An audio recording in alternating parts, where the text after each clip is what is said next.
Then we have, this bout has been rescheduled, I think, 3 times. The most recent time was from UFC 273. We've got Aleksei Oleinik taking on Ilir Latifi. And Aleksei Oleinik, he's a ridiculously experienced grappler. He's got a high finish rate. His chin is gone at his age. His cardio's not great.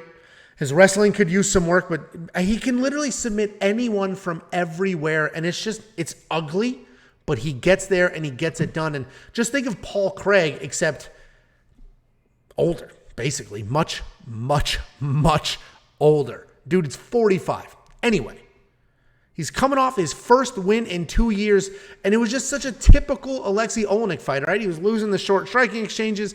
They somehow end up on the ground, and then he ends up just submitting Jared Vanderaa. Ilir Latifi is a wrestler who was a 205-pounder, but this is his 3rd fight up at heavyweight. He throws big punches. He sets up takedowns from there, and then he just tries to stay busy, but he can slow down later in fights. His first fight at heavyweight was against Derek Lewis, and while he did get a few takedowns, he couldn't hold them down, and he lost a decision where he landed only 5 total significant strikes in 15 minutes. But I honestly think the more important takeaway there is that he survived. He's got a chin on him.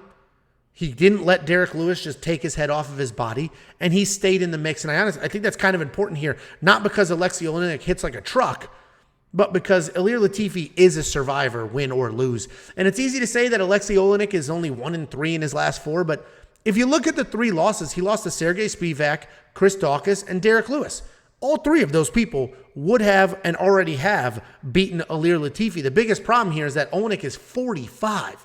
And I know heavyweights can have like success later in their careers, but it's just hard to back a 45-year-old. Ilir Latifi is coming off his own win over Tanner Boser after a 3-fight skid. He did only land 10 total strikes in that fight, which is just so absurd.